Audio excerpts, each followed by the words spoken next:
Caro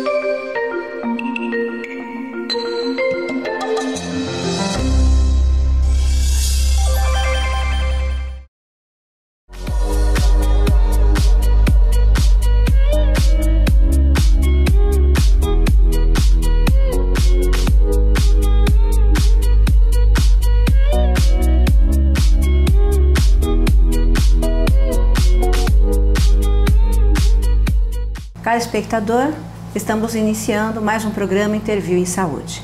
E desta vez, nós convidamos a doutora Renata Boschi Portela para responder algumas perguntas sobre endocrinologia. Doutora Renata é graduada e fez residência em endocrinologia na UERJ, Universidade do Estado do Rio de Janeiro.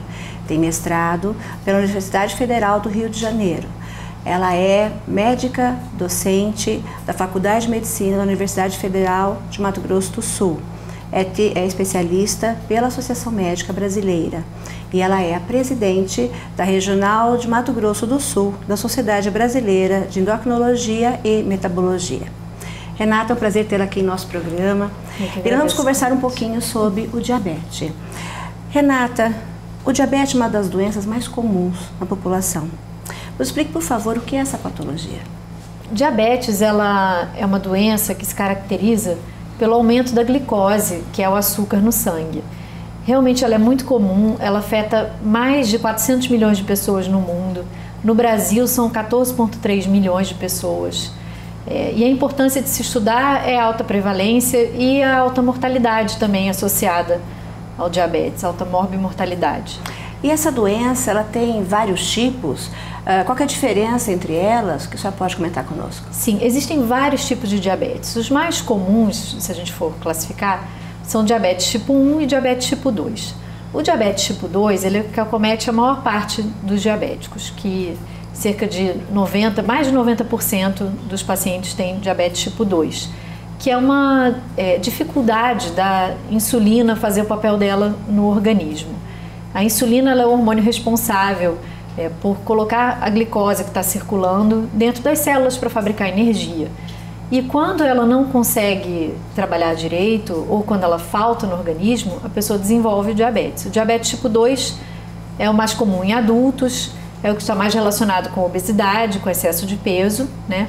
E o diabetes tipo 1, ele é menos comum e é o que acontece com mais frequência em crianças e adolescentes.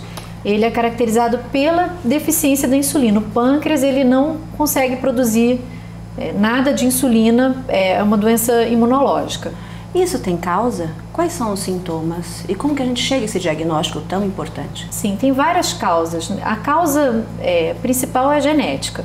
A pessoa tem que ter aquela predisposição genética. E vários fatores podem atuar como gatilhos. No diabetes tipo 2, o principal é o excesso de peso, sobrepeso e obesidade. E o diabetes tipo 1 a gente ainda não tem exatamente esclarecido o que desencadeia essa abertura da autoimunidade. A gente sabe que tem a predisposição genética e que tem alguns gatilhos ambientais que ainda não estão totalmente esclarecidos. Que é o das crianças, né? Que é o mais comum em crianças. E tem faixa etária para se manifestar o tipo 1? Qualquer idade. Até adultos podem ter diabetes tipo 1 também, mas é mais comum em crianças e adolescentes. Qual é a criança na literatura, assim, com menos idade, que já incidiu Desde o nascimento, a pessoa pode já manifestar o diabetes tipo 1. E o diagnóstico, quando a glicemia está muito elevada, quando essa elevação é muito súbita, como no diabetes tipo 1 ou um paciente com diabetes tipo 2 em que a glicemia fica muito aumentada, ele tem sintomas característicos da visão embaçada, uma vontade de urinar muito frequente, acorda à noite várias vezes para urinar, tem muita fome, come muito e mesmo assim perde muito peso, tem muita sede, né? A pessoa desidrata, pode ter formigamentos, pode ter tonturas, mas o diabetes tipo 2, ele pode ficar vários anos sem ser diagnosticado, cerca de 10 anos até a pessoa pode ter sem saber e sem ter sintoma nenhum. Por isso que é tão importante fazer o rastreamento. Então a senhora acha assim que como rotina é bom pedir sempre a glicemia? Sim. Glicemia de jejum? Sim, na vida adulta pedir, se ela estiver normal, pode pedir a cada 5 anos, mas pelo menos Na vida adulta dessas pessoas que têm fator de risco, tem que ser feito o exame. Os sintomas na infância, eles são semelhantes ao adulto? Porque a gente vê um pouco mais de dificuldade de fazer o diagnóstico na infância, não? Sim, é porque às vezes a criança ela não sabe ainda reportar os sintomas e precisa de um adulto estar atento aos hábitos dela, de vê-la urinando toda hora, ver perdendo peso. Então, às vezes é mais complicado e a criança é um quadro mais agudo, é mais súbito. Né? Como o diabetes tipo 1 é o mais comum nas crianças, ele acontece de uma hora para outra e a criança rapidamente acaba sendo hospitalizada por desidratação. Então acaba dando um quadro um pouquinho mais grave do que o do adulto. Mais grave, na abertura do quadro. Mas o diabetes tipo 2 também pode acontecer nas crianças. Inclusive a gente tem visto o aumento do número de casos pelo aumento da incidência de obesidade, de sobrepeso em crianças. Na infância. E como é o tratamento, doutora? É igual tanto no tipo 1 quanto no tipo 2? Fala um pouquinho pra gente. A insulina, ela é o tratamento para o diabetes tipo 1, que é esse da criança, do adolescente, que pode ter em adulto também. O paciente com diabetes tipo 2, ele também pode precisar de insulina, caso a glicemia dele esteja muito elevada ou nos anos mais avançados da doença, quando ele já tem mais tempo de diabetes. Mas nós dispomos de vários medicamentos para tratamento do diabetes, vários comprimidos que têm muitos mecanismos de ação, alguns são dados no SUS, né, outros ainda não são disponíveis. Mas o principal do tratamento tanto do tipo 1 quanto do tipo 2 é uma alimentação correta, balanceada, uma atividade física frequente, pelo menos 3 vezes por semana, 50 minutos em cada sessão. Se fala muito sobre as complicações do diabetes, que na verdade é o grande receio da patologia, né? Quer dizer, o descontrole desse controle da glicemia, da glicose no sangue, que leva a algumas complicações. Doutora, quais são as complicações mais frequentes e o que elas determinam para o indivíduo? Sim. O diabetes ele é uma doença que não dói, uma doença silenciosa, que só dá sintomas mais tardiamente. Então, nosso temor é justamente que o paciente desenvolva essas complicações antes do diagnóstico ou que depois do diagnóstico ele não faça um tratamento adequado, não controle a glicemia e que desenvolva essas complicações. As complicações que mais levam à morte dos pacientes com diabetes são as complicações cardiovasculares. E a gente tem uma morte a cada 6 segundos no mundo relacionada ao diabetes. E é relacionado justamente às doenças cardiovasculares. E o diabetes ele também pode comprometer muito a qualidade de vida dos pacientes se ele não for adequadamente tratado. Então, os pacientes podem desenvolver insuficiência renal crônica, necessidade de hemodiálise, eles podem desenvolver cegueira. Então é muito importante a prevenção, fazer o exame, avaliação da retina anualmente, procurar o oftalmologista. Eles podem desenvolver problemas de ereção também, problemas sexuais, que também afetam muito a qualidade de vida, problemas neurológicos dos nervos periféricos e junto com os problemas dos vasos sanguíneos, isso pode levar às amputações de membros, né, e a pessoa ficar dependente de uma cadeira de rodas. Essa complicação, ela depende de cada indivíduo, ela depende de uma adesão ao tratamento, porque a gente percebe que o paciente diabético, ele é um pouco mais resistente, né, digamos assim, um pouco mais teimoso, para poder fazer uma boa adesão à terapêutica, fazer uso do seu hipoglicemiante, fazer uso correto da sua insulina, porque ele tem que fazer um teste, não é? Ele tem que quantas vezes por dia fazer o teste, Sim. colher uma gotinha, né, ver se ele está com a taxa alta, porque ele tem que adequar a sua insulina. Como é isso? Como é a adesão deles? Quanto mais ele adere, menos a complicação? Como é que é isso, doutora? Sim, existe uma predisposição genética a certas complicações, mas com certeza o principal fator é o controle glicêmico e também o controle da pressão arterial, o controle do colesterol, do triglicerídeo, a atividade física, isso tudo influencia no desenvolvimento de complicações. Entendi. Mas toda doença crônica, ela é muito difícil de lidar no dia a dia, especialmente o diabetes, que não depende só da pessoa tomar um remédio, né? Depende dela modificar o hábito de vida. E como é mais comum em pessoas de meia idade, em idosos, já são pessoas que têm seus hábitos muito estabelecidos e é muito difícil que elas mudem. Mas elas têm que saber que se elas mudarem, a história delas pode ser completamente diferente. E alguns mitos que a gente tem que desfazer um pouquinho. Doutora, é verdade que chocolate e doce faz ter diabetes? Não, não é verdade. A pessoa que ingere muito chocolate, muito doce, ela pode ter uma predisposição maior a ter diabetes se ela ganhar peso por causa disso. Tá? E se ela tiver uma predisposição genética, ganhar peso isso pode levar ao diabetes. Mas o chocolate por si só, o doce por si só, não faz desenvolver o diabetes. Ok. E a insulina? Ela vicia?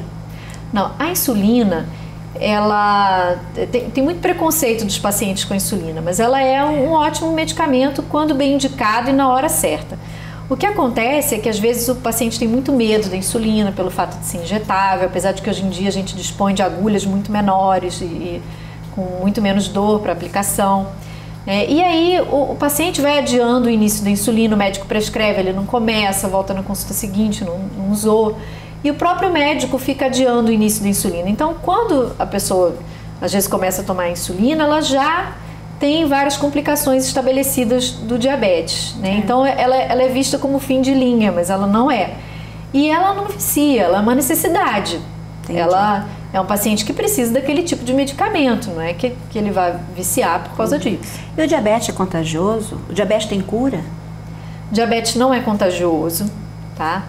E, inclusive, os pacientes precisam de muito apoio da família, de muita compreensão, né? Precisa que as pessoas fiquem mais próximas a eles.